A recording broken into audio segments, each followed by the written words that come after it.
నేడు తెలంగాణ కేబినెట్ భేటీ 35 అంశాలతో agenda. SC వర్గీకరణ, బీసీ రిజర్వేషన్ల పెంపుపై ఫోకస్. కేంద్ర బడ్జెట్ పై విశాఖలో నేడు సదస్సు. హాజరు కానున్న నిర్మలా సీతారామన్. పుస్తకావిష్కరణలో పాల్గొననున్న మంత్రి. ఎస్ఎల్బీసీలో కొనసాగుతున్న రెస్క్యూ. టీబీఎం మిషన్ వెనక భాగం కట్ చేస్తున్న సిబ్బంది.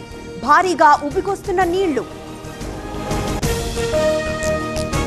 ఇవాళ ఏపీలో మద్యం షాపులకి లాటరీ. విశాఖలో డ్రా చేయనున్న అధికారులు. కల్లు గీత సామాజిక వర్గానికి దుకాణాల కేటాయింపు. వంశీ కస్టడీ కోరుతూ పిటిషన్. 10 రోజులు అనుమతి ఇవ్వాలన్న పోలీసులు. ఇవాళ బెయిల్ పిటిషన్ తో పాటు విచారించే అవకాశం. ఇవాళ విజయవాడ పోలీసుల విచారణకు గోరింట్ల మాధవ్. సమాచారం ఇచ్చిన మాజీ ఎంపీ. బాధితురాలి పేరు చెప్పారన్న ఆరోపణలు. కరీంనగర్ గ్రాడ్యుయేట్ ఎమ్మెల్సీగా అంజిరెడ్డి. రెండో ప్రాధాన్యత ఓట్ల లెక్కింపుతో గెలుపు. కమలంలో కొత్త జోష్. మెడికవర్ తో మీ మాతృత్వ కలలను సాకారం చేసుకోండి. ఇప్పుడు IOI పై 50%, IVF పై 20,000 తగ్గింపు మరియు పొందండి ఉచిత కన్సల్టేషన్ తో పాటు free ultrasound scanning. MLC champions trophy బీజేపీదే. బ్యాలెట్ లోనూ మోదీదే గెలుపన్న బండి సంజయ్. నోట్లు పంచిన వారి లెక్కలు తీస్తామని కామెంట్. ఇన్ఛార్జ్ల పనితీరు బాగోలేదు. సీఎంకు పరిస్థితి వివరించి వైదొలుగుతా. ఆదిలాబాద్ పార్లమెంట్ నేతలతో మంత్రి సీతక్క.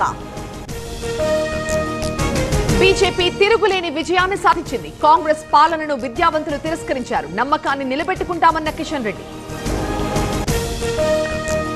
సీతారామ ద్వారా గోదావరి జలాలు తీసుకొస్తాం. ఖమ్మం జిల్లాను సస్యశ్యామలం చేస్తాం.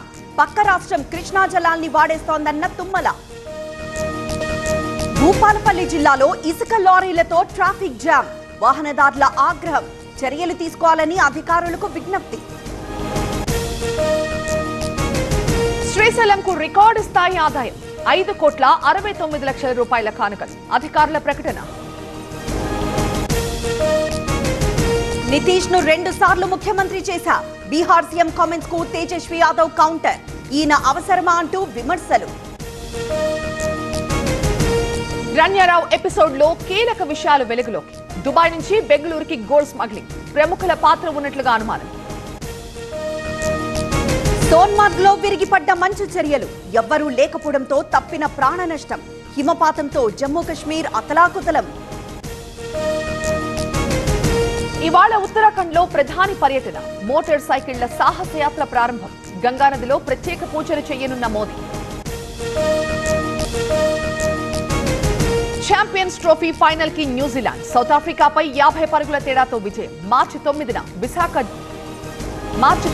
భారత్ జట్టుతో తలపడనున్న కివీస్.